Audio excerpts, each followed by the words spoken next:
Bien-aimés dans le Seigneur, balingami kati na nkolo, nous sommes là encore aujourd'hui toza wana lisusu lelo pour vous parler de la part du Seigneur. pona kolobela bino na nzela ya Nzambe. Hier, nous avons essayé d'expliquer le mystère de l'année jumelle 2020. Lobi topesaki ndimola ya mabombami ya mbula ekokana 2020. J'ai essayé par la grâce de Dieu de vous expliquer le mystère par rapport à l'Église. Na mekaki ko limbolela biso na ngolu na Nzambe mabombami o etalaki Ecclesia.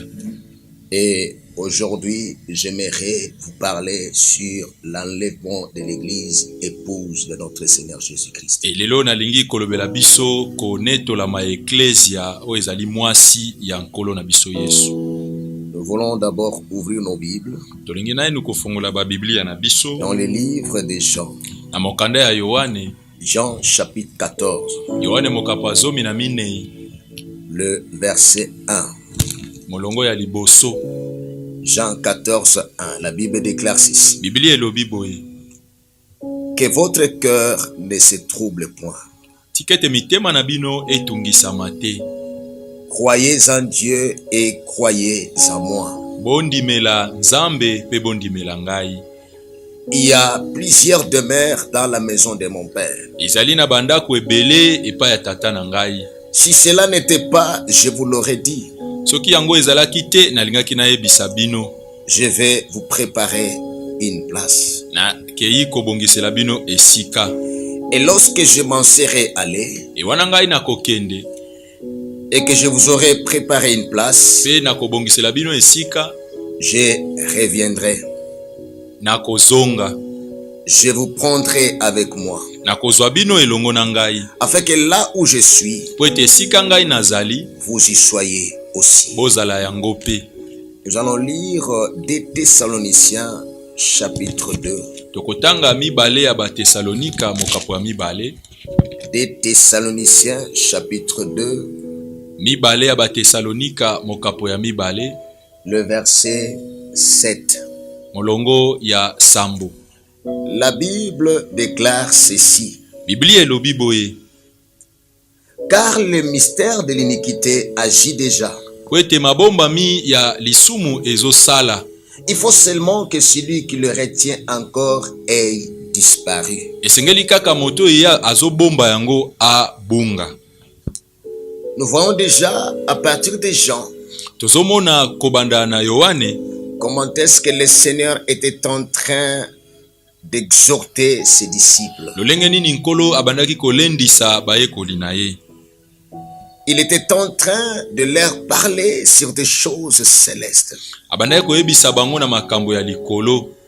Il leur parlait qu'il y avait un endroit au ciel. Azalaki kolobela bango ete ezalaki na esika moko na likolo.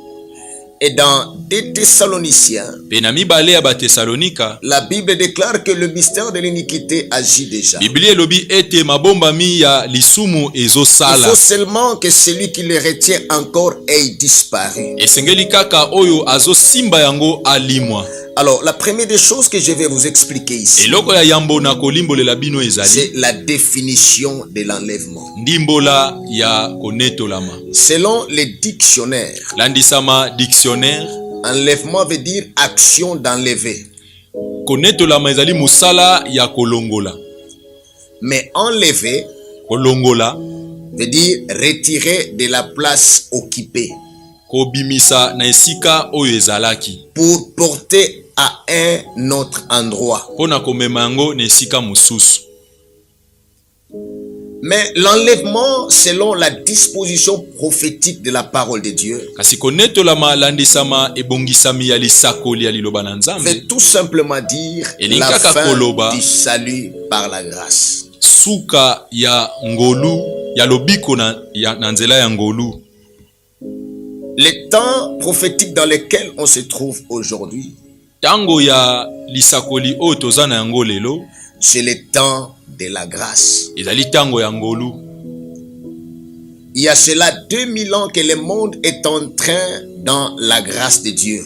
Ebandaki uta bambula nkoto mibale oyo eklezia ezali na ngolu ya Nzambe. Voilà pourquoi aujourd'hui j'aimerais vous expliquer sur l'enlèvement de l'église. Yango tala tina lelo nalingi na limbolela biso oyo etali konetola ma Mais avant eklezia. que je n'arrive là, Kasi yambo nakoma kuna, je voudrais d'abord vous parler sur la chronologie du salut par la grâce. nalingi nanu kolobela biso kolandisama ya makambu ya lobiko na nzela ya ngolu. Si vous regardez très bien l'ancienne alliance, Soki otali malamu boyokani ya kala, vous allez voir que l'ancienne alliance nous a annoncé le salut par la grâce. okomona ete boyokani ya kala elobelaki biso lobiko na nzela ya ngolu. Donc nous voyons déjà à partir de l'ancienne alliance, Tozomona na ebandeli ya boyokani ya kala, nous voyons l'annonce du salut par la grâce. kolobelama ya lobiko na nzela ya ngolu. À partir déjà du jardin d'Éden, Uta elanga ya Yaladene, là on nous annonce déjà le salut par la grâce de Dieu. kuna bazolobela biso lobiko na ngolu na Nzambe. Mais dans la nouvelle alliance, Kasi na boyokani ya sika, nous voyons les 4 évangiles. tozomona basango malamu minei. Or, les 4 évangiles, Zoka basango malamu ya minei c'est la manifestation du salut par la grâce. ezali komonisama ya lobiko na ngolu. Les 4 évangiles. Basango malamu o minei. L'évangile selon Matthieu, Sango malamu landisama Matthieu, Marc, Marc, Luc Luka et Jean. pe Yohane. Les 4 évangiles ici nous démontrent clairement le temps de la manifestation du salut par la grâce. Babuku minei oyo ezotalisa biso tango ya komonisama ya lobiko na nzela ya ngolu. Après les 4 évangiles, nous avons les actes des apôtres. Sima babuku minei oyo tozali na misala ya bantoma. Dans les actes des apôtres, Na misala ya bantoma nous voyons l'expansion du salut tozomona kobima penza ou ya la lobiko propagation du salut. to kopanzana ya lobiko. Dans les épîtres, Na ba mikanda là nous voyons l'explication du salut par la grâce. kuna tozomona ndimbola ya lobiko na ngolu. C'est pour cela ici, Na yango awa je voudrais vous dire ceci. nalingi koyebisa bino boye. Si vous voulez découvrir votre identité en Jésus-Christ, Soki bolingi boyeba o bino bozali kati na Yesu, vous devez lire et méditer les épîtres. esengeli botanga pe bomanyola ba mikanda ya bantoma. Les épîtres ici nous expliquent dans la profondeur le salut par la grâce de Dieu. Ba mikanda ya bantoma awa ezokolimbolela biso na mozindo lobiko na nzela ya Voilà ngolu. pourquoi il est important aujourd'hui que l'Église puisse comprendre le mystère des épîtres. Na yango ezali motuya lelo eklezia yeba mabombami ya mikanda ya Parce que le bantoma. grand problème aujourd'hui, c'est la découverte de l'identité que nous avons en Jésus-Christ. Po ete likambo lelo ezali koyeba oyo tozali kati na Yesu C'est Kristo. pour cela la Bible déclare: Na yango Biblia ezoloba vous connaîtrez la vérité et la vérité vous affranchira. bokoyeba solo pe solo ekokangola bino. La vérité ici est très bien expliquée dans les épîtres. Solo awa elimbolami malamu na mikanda ya C'est bantoma. pourquoi l'Église a besoin de connaître cette vérité expliquée dans les épîtres. Yango ekleze eza na posa ya koyeba solo oyo mikanda ya bantoma elimboli. Nous avons les livres d'Apocalypse enfin. Tozali na buku ya emoniseli. Apocalypse nous révèle la fin de toutes choses liées à la terre. Emoniseli ya Yohani ezotalisa biso suka ya nyonso ya mabele. C'est là où le Seigneur dira ceci: Esika wana nde nkolo alobaki boye. le monde passera et tout ce qu'il renferme. Mokili ekoleka pe makambo nyonso oyo eza na yango. C'est-à-dire que Apocalypse nous donne la révélation Etalisi ete buko ya suka ezopesa biso de emoniseli la fin de toutes choses liées à la terre. suka ya makambo nyonso ekangami na mabele. Apocalypse nous parle aussi de l'enfer éternel d'une part. Buku ya suka oyo pe ezolobela biso lifelo na lolenge moko. Et de l'éternité dans le royaume de Dieu d'autre part. Pe seko na bokonzi ya Nzambe na lolenge mususu. Alors il faut retenir ça très bien, ce que je viens de dire. Esengeli ko simba yango malamu oyo nauti koloba. Nous sommes en train d'avancer vers la fin du salut par la grâce. Tozali ko pusa na suka ya lobiko na ngolu. Donc le temps de la grâce touche à sa fin. Etalise te tango ya ngolu ezokoma na suka. C'est pour cela que je vous avais dit hier yango na yebisaki bino lobi que l'église est dans une grande retraite. Ete ecclesia ezali na retraite monene. Pourquoi? Pona nini? Parce que le temps de la grâce touche à sa fin. Po ete tango ya ngolu ezokoma na suka. Très important. Motuya makasi. J'aimerais vous parler maintenant de la grande promesse de l'église. Nalingi kolobela bino sikoyo elaka monene ya ecclesia. Quelle est la grande promesse liée à l'église? Elaka nini ya monene oyo ekangami na ecclesia? C'est-à-dire que tout ce qui est lié à la destinée de l'église. Etalise te oyo nyonso tu ezali na bisika ecclesia ezoke. Dans le livre de Jean chapitre 14 le verset 1.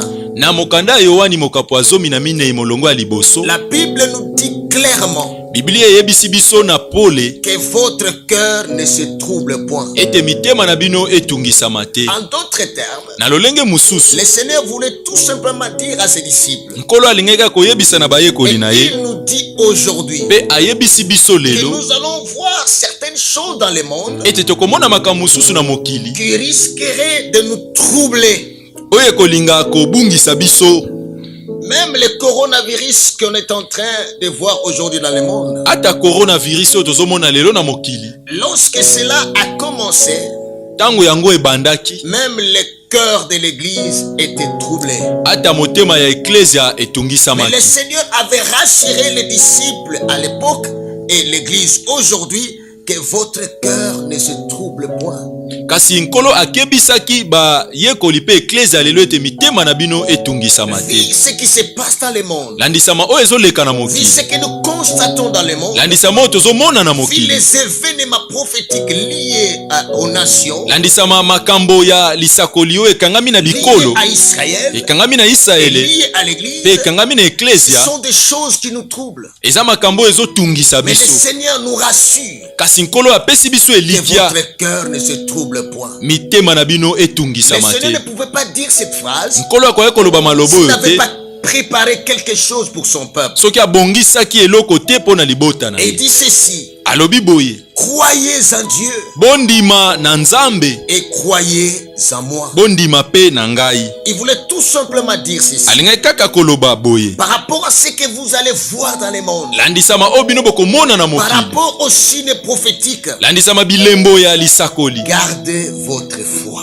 bino bozala na kondima na bino. Croyez en Dieu et croyez en moi. Bondimela Nzambe pe bondimela Et ngai. moi aussi je vous dis aujourd'hui, Ngai pe nayebisi bino lelo, par rapport à cette pandémie, landisama bokono oyo ne perdons pas la foi. biso tobungisa Nous kondima devons te. croire en Dieu, Esengeli tondimela nous Nzambe, devons croire à la parole de Dieu. esengeli tondimela liloba na Nzambe. Pourquoi le Seigneur disait cela? Mpona nini nkolo azalaki Que koloba votre boye cœur ne se trouble point. ete mitema na bino etungisama te. Gardez la foi. Bobatela kondima. Écoutez maintenant ce qu'il dit. Eyoka sikoyo alobaki Ça c'est extraordinaire. oyo eza penza kitoko Ça makasi, c'est puissant. oyo eza nguya. Il dit, Alobi il y a plusieurs demeures dans la maison de mon père. ezali na bisika ebele na ndako ya tata na ngai. Quelle grande promesse pour l'église. Elaka monene nini oyo mpo na Il ecclesia. dit, il y a plusieurs demeures dans la maison de mon père. Alobi ete eza na bisika ebele na ndako ya En tata na d'autres ngai. termes, il y a plusieurs endroits dans la maison de mon père. Na lolenge mosusu eza na bisika ebele na En ndako ya d'autres tata termes, na ces ngai. endroits-là sont réservés pour vous. Na lolenge mosusu bisika wana ebongisami mpo na bino. Toutes ces places-là que le Seigneur a préparées dans le royaume de son Père, c'est pour l'église. Bisika nyonso oyo Yesu abongisi na bokonzi ya tata na ye eza mpo na ecclesia. Il y a plusieurs demeures dans la maison de mon père. Ezali na bisika ebele na ndako ya tata na ngai. Pour cela, moi j'ai toujours dit, Na yango ngai nalobaka ntango nyonso en arrivant au ciel, na kokoma na likolo, chacun va se retrouver dans sa demeure. moto nyonso akozala na esika na ye. Gloire au Seigneur. Kembo na nkolo. Et il dit, E alobi, si cela n'était pas, soki yango ezalaki te, je vous l'aurais dit. nalingaki nayebisa bino. Donc quand il dit de garder la foi, E ntango alobi bobatela kondima, c'est par rapport aux demeures qu'il a préparées dans la maison de son père. ezali landisama bisika oyo abongisa na ndako ya Il tata na voulait ye. ici réveiller l'espérance de l'église. Alingi alamusa elikia ya Il ecclesia. dit, si cela n'était pas, Alobi soki yango ezalaki te, je vous l'aurais dit. nalingaki nayebisa bino. Or que notre Seigneur ne ment jamais. Zoka nkolo na biso Il akosaka dit te. toujours la vérité. Alobaka ntango nyonso Au solo. moment où je vous parle, Etalisi ete na ngonga oyo il y a nazoyebisa plusieurs bino. demeures dans la maison de notre Père Ezali na bisika ebele na ndako ya que tata Dieu a préparé pour les saints. oyo nzambe abongisi mpo na Que Dieu basantu, a préparé pour l'église. oyo nzambe abongisi mpo na eklesia. J'aime ce que Hébreu dit. Nalingaka oyo baebele oyo balobi. La Bible déclare ceci, Biblia elobi boye que Dieu lui-même est l'architecte de cette maison. ete nzambe ye moko aza mobongisi lolenge ya kotongela ndako yango. Dieu lui-même est le constructeur de cette maison. Nzambe ye moko aza motongi ndako yango. C'est Dieu lui-même qui a fait les plans de cette maison. Nzambe ye moko abongisaki lolenge ndako yango ekozala. C'est Dieu lui-même qui a construit cette maison. Nzambe ye moko atongi ndako C'est là yango. où le Seigneur dit, Esika wana nde nkolo il y a alobi plusieurs demeures dans la maison de mon Père. ezali na bisika ebele na ndako ya tata na ngai. Si cela n'était pas, Soki yango ezalaki te, je vous l'aurais dit. nalingaki nayebisa bino. Il dit, Alobi je vais vous préparer une place. nakei kobongisela bino esika. Alléluia. Amen. Il dit à ses disciples, Ayebisi na bayekoli je na vais ye, vous préparer une place. nakei kobongisela bino esika. Ici, je vais entrer un peu dans la révélation. Awa nalingi nakota moke na emoniseli. Le Seigneur avait déjà disposé 12 trônes au ciel pour les 12 disciples, les 12 apôtres. Nkolo abongisaki na likolo bangwende 12 mpo na bayekoli 12. Alléluia. Cela veut dire que Elingi koloba ete lorsque nous serons au ciel, ntango biso tokozala na likolo, chacun va se retrouver à un endroit ou à une place moko na moko akokutana na esika que le Seigneur avait préparé pour lui. oyo nkolo abongisaki mpo na ye. Je vais vous préparer une place. Nakei kobongisela bino esika. Le Seigneur rentrait au ciel. Nkolo kozonga na Il likolo, devait rentrer au ciel pour deux raisons. esengelaki azonga na likolo mpo na batina mibale. La première raison, Tina ya liboso, il devait nous envoyer d'abord le Saint-Esprit esengelaki atindela biso na enu pour que molimo mosantu l'Église puisse propager l'évangile partout dans le monde. po ete eklesia epanza sango malamu Et bisika la nyonso deuxième na des mokili. choses, Etina ya mibale, nous préparer une place. kobongisela biso esika. Et il dit, E alobi, lorsque je m'en serai allé, wana ngai nakokende, lorsque je vais partir wana ngai nakokende, et que je vous aurai préparé une place, mpe na kobongisela bino esika. ici il est en train de confirmer Awa azoko ndimisa qu'il va rentrer au ciel ete akozonga na likolo pour te préparer une place. mpo na kobongisela yo esika. Et il dit, Mpe alobi, quand il va finir de préparer la place pour toi, ntango akosilisa kobongisa esika mpo na yo, pour moi aussi, mpo na ngai mpe lokola, je reviendrai. adi nakozonga. Alléluia. Amen. Je reviendrai. Nakozonga, Je reviendrai. nakozonga. Ça, c'est une grande promesse. Oyo eza elaka Il monene. dit, je reviendrai. Abe nakozonga. En revenant, qu'est-ce qu'il va faire? Na bozongi akoya kosala Il ni. dit, je vous prendrai avec moi. Abi nakozwa bino na ngai. Quand il dit, je vous prendrai avec moi, Ntango alobi ete nakozwa bino na il ngai, nous parle clairement de l'enlèvement de l'église. azolobela biso na mpwasa konetolama Il ya viendra eklesi. nous prendre. Akoya kozwa biso. Et il dit, E alobi, afin que là où je suis, po ete esika ngai nazali, vous y soyez aussi. bozala yango mpe lokola. C'est ici que moi je comprends l'amour de Dieu envers nous. Esika oyo nde ngai nasosoli bolingo ya Nzambe mpo na biso. Le Seigneur nous a promis Nkolo alakaki biso. Le Seigneur a promis à l'église. Nkolo alakaki na ecclesia. Le Seigneur a promis aux enfants de Dieu nés de nouveau remplis du Saint-Esprit. Nkolo alakaki na bana na Nzambe babotami ya sika. Il a promis aux saints. Alakaki ba santu. Je reviendrai. Na kozonga. Et je vous prendrai avec moi. Et na kozwa bino na ngai. Afin que là où je suis. Po ete bisika nga nazali. Que vous y soyez. Bino pe bozala yango lokola. Il parle de l'enlèvement de l'église. Azolobela konetola ma ecclesia. Le Seigneur veut que nous puissions être avec lui. Nkolo alingi ete tozala elongo na ye. S'il était descendu sur la terre. Soki ayaki na mabele. En portant un corps humain. Alataki nzoto ya mutu.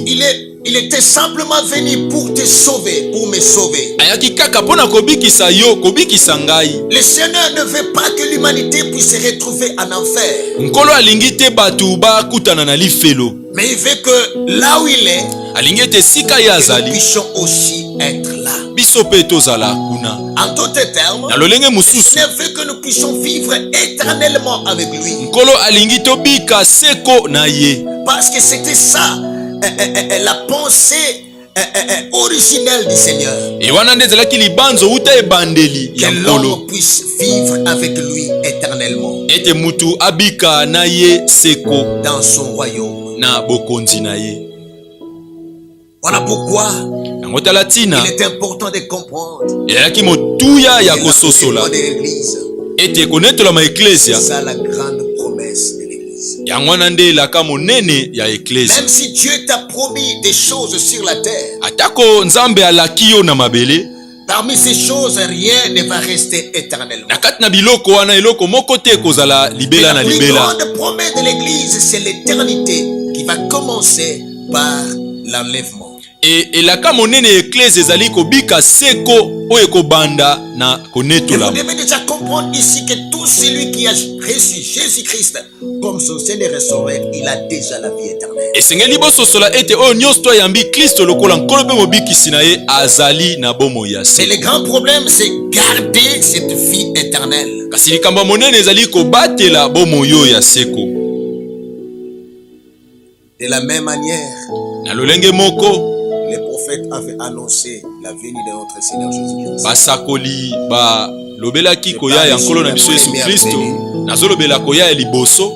Comme Moïse avait dit, Lokola Mose alobaki, Dieu vous suscitera un prophète comme moi. Nzambe akotelemisa kati na bino mosakoli lokola ngai. Et le Seigneur était venu. Pe nkolo ayaki. Il avait accompli la mission de son Père. Akokisaki mosala ya tata na ye. Il était mort, il était aussi ressuscité. Akufaki pe asekwaki. Et il est vivant au moment où je vous parle. Pe aza na bomoi na ngonga o nazoloba na bino. Jésus-Christ est vivant. Yesu Kristo aza na bomoi. Jésus-Christ est vivant. Yesu Kristo aza na bomoi. Jésus-Christ est vivant. Yesu Kristo aza na bomoi. Mais Paul nous dit quelque chose dans Thessaloniciens chapitre 2, le verset 7. Kasi Polo ayebisi biso eloko moko na mibale ya Batesalonika mokapo ya mibale molongo ya sambo. Car le mystère de l'iniquité agit déjà. Po ete misala mabombami ya lisumu ezosala. Et la Bible dit, il faut seulement que celui qui le retient encore ait disparu. Et Biblia lobi ete esengeli kaka oyo azobomba yango alimwa. Ici, je voulais vous dire ceci. Awa nalingi nalobela bino boye. Le mystère de l'iniquité, ici, ce sont les œuvres du diable qui sont en train de se manifester sur la terre. Misala ya lisumu ezali mabombami ya lisumu ezali misala ya satana oyo ezomonisama na Les mabele. mauvaises choses que nous voyons dans le monde. Makamba mabe oyo tozomona na mokili. La montée en puissance du péché dans le monde. Komata na nguya ya lisumu na mokili. La montée en puissance de l'idolâtrie dans le monde. Komata ya kogumbamela bikeko na mokili. La montée en puissance de l'occultisme et de la magie dans le monde. Komata ya soloka ya magie na mokili. Cela veut dire que le mystère de l'iniquité agit déjà. Elinkoloba ete mabombami ya lisumu Mais ezosala. ce mystère ne se manifeste pas dans sa totalité. Kasi mabombami oyo ezomonisama na mobimba nango te. Parce que la Bible dit, il y a quelqu'un qui le retient. Po ete Biblia elobi ete ezali na moto moko Et azokopekisa la yango. Bible dit que ce quelqu'un-là va disparaître un jour. Biblia elobi ete moto wana akolongwaka mokolo Il ezali. est en train d'empêcher la manifestation totale du mystère de l'iniquité. Nani azali kopekisa komonisa mana mobimba ya mabomba mi ya lisumu. On est en train de nous parler ici de l'antéchrist qui va s'élever un jour dans le monde. Na lolenge mosusu bazoloba na biso na antéchrist oya kotelemaka mokolo moko na mokili. Les antéchrists agissent déjà. Nzoka ba antéchrist bazosala. Mais ils ne se manifestent pas comme ils devaient se manifester. Kasi bazomonisa mate ndenge esengelaki bamonisa. Parce qu'il y a quelqu'un qui le retient. Po ete eza na moto moko azopekisa bango. C'est quelqu'un qui le retient là. Et moto wana azopekisa bango. C'est celui-là dont le Seigneur avait dit. Eza oyo nkolo alobaki. C'est avantageux que je m'en aille. Ezali motuya ngai na kende. Alors que le Père va accomplir sa promesse. Et na ngonga wana nde nzambe akokokisa elaka na ye. Le Saint-Esprit. Akotindela bino molimo mosantu. Oh, le Saint-Esprit est dans l'église. Zoka molimo mosantu aza na Le eklesia. Saint-Esprit n'est pas dans l'église comme bâtiment. Molimo mosantu azali na eklesia lokola bandaku te. Mais le Saint-Esprit est dans la vie de tous ceux-là qui ont crié en Jésus-Christ. Kasi molimo mosantu azali na bomo ya ba nyonso bandimeli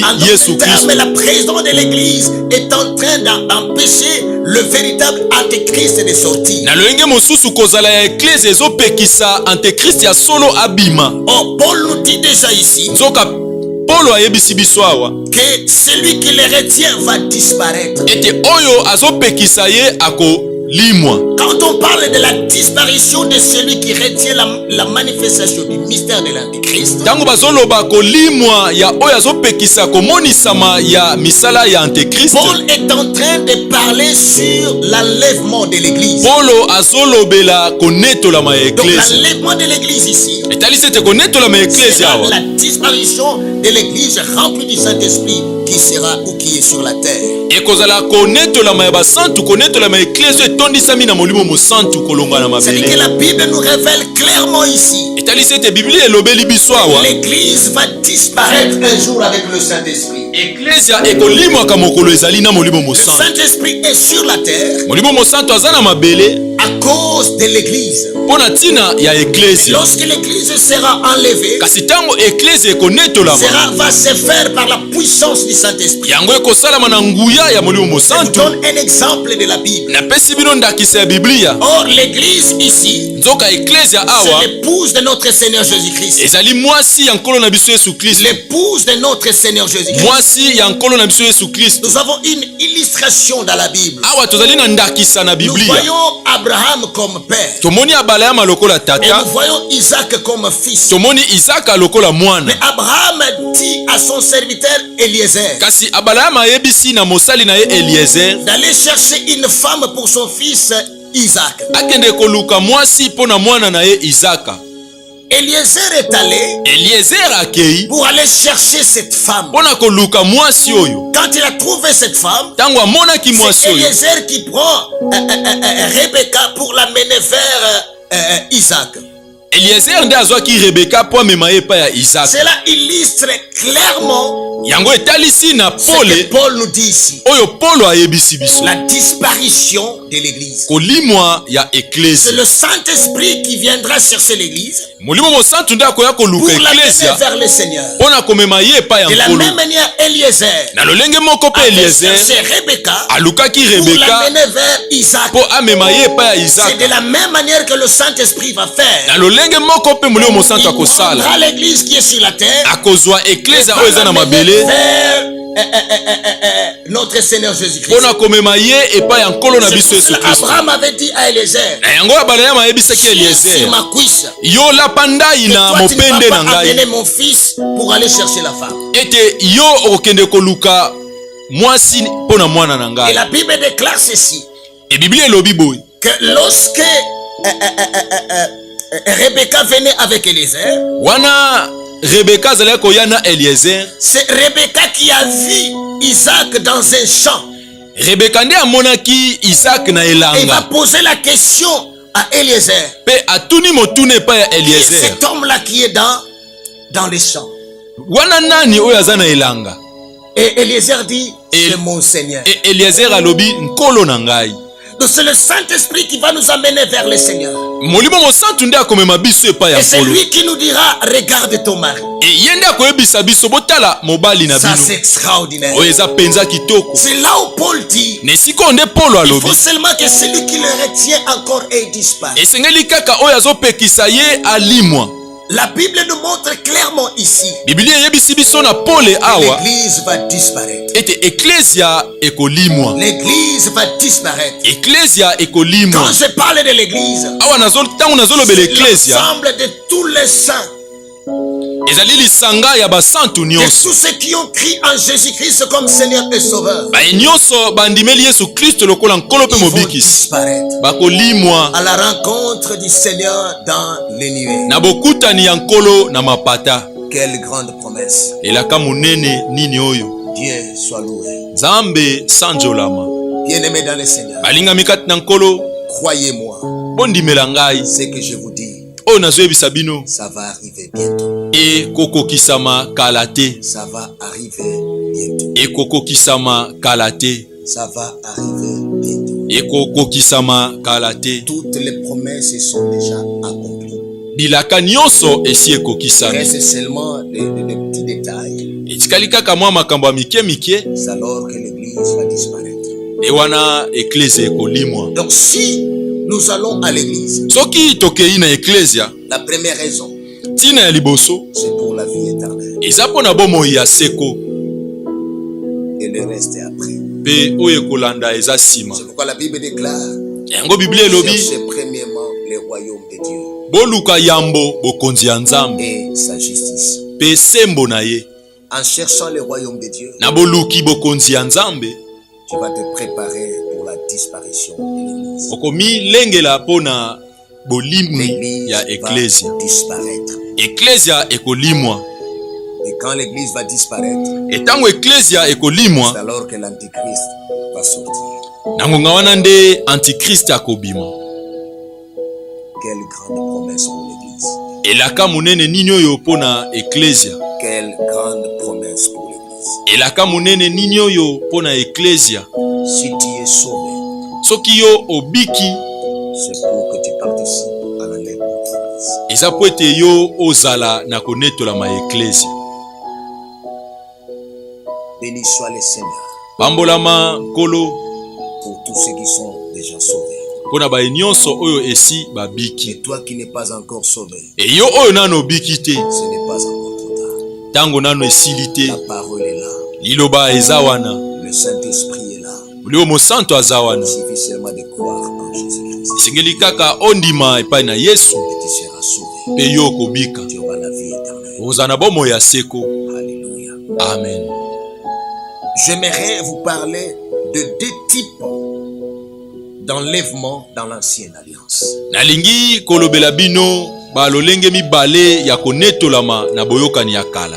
Quelle est la première personne qui était enlevée dans l'ancienne alliance? Moto ya liboso nani oyo anetolamaki na boyokani ya Nous kala? sommes dans le livre de Genèse chapitre 5, Tozali na buku ya ebandeli mokapo ya mitano, versets 22 à 24. mokapo nango ya tuku mibale na mibale kino tuku mibale na minei. Ici, nous allons voir la première personne qui avait expérimenté l'enlèvement. Awa tokomona moto ya liboso oyo abikaki konetolama. Verset 22 dit ceci. Mokapo ya tuku mibale na mibale elobi boye. Enoch, après la naissance de Methushélah, Enoko sima kobotama ya Metushela marcha avec Dieu 300 ans. atambolaki na Nzambe mbula koto misatu. C'est extraordinaire. Enoch, après la naissance de Methushélah, Enoko sima mbotama ya Metushela marcha avec Dieu 300 ans. atambolaki na Nzambe bambula mokama misatu. Il engendra des fils et des filles. Abotaki bana mibali pe ya basi. Tous les jours d'Enoch furent de 365 ans. Bambula nyonso ya Enoko ezalaki mokama misatu tuku libwa na mitano. Enoch marcha avec Dieu. Enoko atambolaki na Nzambe Puis il ne fit plus. pe Puis il ne fit plus. pe azalaki susu te. Il a disparu. Alimwaki Parce que Dieu les prit. po ete nzambe azwaki ye. Donc Enoch ici n'était pas mort. etalisi ete Enoch awa akufaki te. Enoch n'a jamais connu la mort. Enoch ayebaki kufa te. De la même manière, il marcha avec Dieu. Na lolenge moko atambolaki na nzambe. Et à la fin, Et na il suka était enlevé.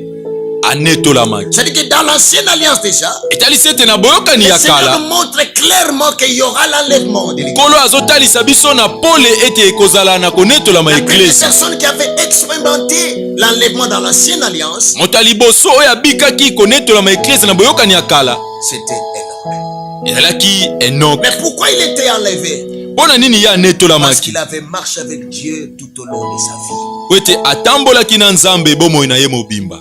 Gloire au Seigneur. Kembo na nkolo, Gloire au Seigneur. kembo na nkolo. La deuxième personne de l'ancienne alliance, moto ya mibale na boyokani ya kala qui avait aussi expérimenté l'enlèvement. oyo abikaki mpe konetolama. Des Rois, chapitre 2. mibale ya bakonzi mokapo ya mibale. Et lire les versets 1, les versets 3 et les versets 11. na kotanga molongo ya liboso, molongo ya misatu mpe molongo ya zomi na moko. Lorsque l'Éternel fit monter Élie au ciel dans un tourbillon, Tangu nkolo anetolaki Eliya na nzela ya mopepe, Élie partait de Gilgal avec Élisée. Eli azalaki kokende na Gilgal na Elize. Verset 3.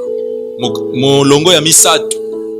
Les fils des prophètes qui étaient à Bethel Bana ya mosakoli oyo bazalaki na Betel sortirent vers Élisée babimaki epai ya Elisa et lui dirent: mpe bayebisaki ye, sais-tu que l'Éternel enlève aujourd'hui ton maître au-dessus de ta tête? yo oyebi ete lelo nkolo azozwa molakisi na yo likolo ya mutu na yo? Même les fils des prophètes Ata bana ya basakoli étaient au courant bayebaki que Élie devait être enlevé. ete Eliya esengelaki anetolama. Verset 11 dit ceci: Molongo ya zomi na moko elobi boye. comme il continuait à marcher en parlant, Lokola bazalaki kokoba na koloba, voici un char de feu tala char ya moto et de chevaux pe bampunda de feu ya moto les séparèrent l'un de l'autre. bakabolaki bango moko pe na mosusu. Élie monta au ciel dans un tourbillon. Pe Eliya amataki na likolo na Élie ici mopepe. dans l'ancienne alliance n'avait pas connu la mort. Eliya awa na boyokani ya kala ayebaki kufa Même te. les fils des prophètes étaient au courant que Élie devait expérimenter l'enlèvement. Ata bana ya basakoli bayebaki ete Eliya esengelaki abika Élie konetolama. était enlevé. Eliya anetolamaki. Et le Seigneur voulait tout simplement dire à l'humanité Pe nkolo alingaki koyebisa na batu qu'un jour il y aura l'enlèvement. ete mokolo ezali ekozala konetolama. La première personne qui a expérimenté l'enlèvement dans la nouvelle alliance, Moto ya liboso abikaki konetolama na boyokani ya sika. nous sommes dans Actes des Apôtres. Tozali na misala ya bantoma. Actes chapitre 1, Misala ya bantoma mokapo ya liboso, du 6e verset au 10e verset. molongo nango ya motoba kino ya zomi. Alors les apôtres réunis lui demandèrent: Na yango bantoma basanganaki mpe batunaki ye, Seigneur, Kolo, est-ce qu'en ces temps que tu rétabliras les royaumes d'Israël? ezali na tango oyo nde okozongisa bokonzi ya Israele? Il leur répondit: Ayanolaki bango, ce n'est pas à vous de connaître les temps ou les moments que le Père a fixé de sa propre autorité. ezali na bino te ya koyeba ngonga oyo tata abongisa na bokonzi na ye. Mais vous recevrez une puissance. Kasi bino bokoyamba nguya, Le Saint-Esprit survenant sur vous, molimo mosantu akozala likolo na bino, et vous serez mes témoins à Jérusalem, mpe bokozala batatoli na ngai na dans Yelusalemi, toute la Judée, na Jide dans nyonso, la Samarie, na Samaria, jusqu'aux extrémités de la terre. mpe na basuka nyonso ya mokili. Après avoir dit cela, Sima koloba yango, il fit élever ye anetolamaki. pendant qu'il les regardait, Wana bazalaki kotala ye, et une nuée les déroba à leurs yeux. mpe lipata moko eyibaki ye na misu na bango. Et comme ils avaient le regard fixé vers le ciel, Lokola bazalaki na miso etali likolo pendant qu'il s'en allait, wana yazala kokende. voici deux hommes vêtus de blanc Tala bato mibale balataki pembe leur apparut. babimelaki bango. Je peux lire le verset 11 Nakoki kotanga mokapo molongo ya 11 et dire: pe ya balobi, Hommes galiléens, bato ya Galilée, pourquoi vous arrêtez-vous à regarder au ciel? pona nini botikali kaka kotala likolo? C'est Jésus qui a été enlevé au ciel du milieu de vous. Yesu oyo anetolamaki likolo likati na bino Viendra de la même manière que vous l'avez vu allant au ciel. akozonga lolenge moko bino bomoni ye kokende likolo. Notre Seigneur Jésus-Christ Nkolo na biso Yesu Kristo est la personne de la nouvelle alliance azali moto ya boyokani ya qui a sika aussi expérimenté l'enlèvement. oyo ye mpe abikaki konetolama. Il veut tout simplement nous dire alingi kaka koyebisa biso ete que ce que je vous dis, la grande promesse que j'ai donnée à l'église, c'est la vérité. ete elaka monene napesi na eklesia ezali solo. Que votre cœur ne se trouble point. Mitema na bino etungisama te.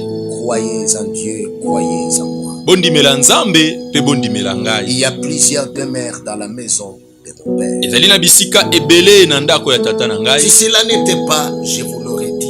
Soki yango ezalaki te nalingaki nayebisa bino. Je vais vous préparer une place. Nakei kobongisela bino esika. Et lorsque je m'en serai allé Ewana ngai nakokende et que je vous aurai préparé une place, pe nakobongisela bino esika, je reviendrai. nakozonga. Je vous prendrai avec moi, Nakozwa bino na ngai afin que là où je suis, po ete esika ngai nazali vous y soyez aussi. bozala yango pe. Quelle grande promesse. Elaka munene nini oyo? Quelle grande promesse. Elaka munene nini oyo? Cette promesse est pour toi qui me regardes en ce moment. Elaka oyo ezali pona yo oyo zotalanga siko. Le Saint-Esprit part à ton esprit. Molimo mosantu azoloba na molimo na yo. Que le Seigneur a fini déjà de préparer cette place. Tikete nkolo oyo asilisi kobongisa esika oyo. A déjà préparé une place. Nkolo esi abongisi esika. Il a déjà fini. Asilisi. Il attend seulement son épouse. Azozela kaka mwasi na ye.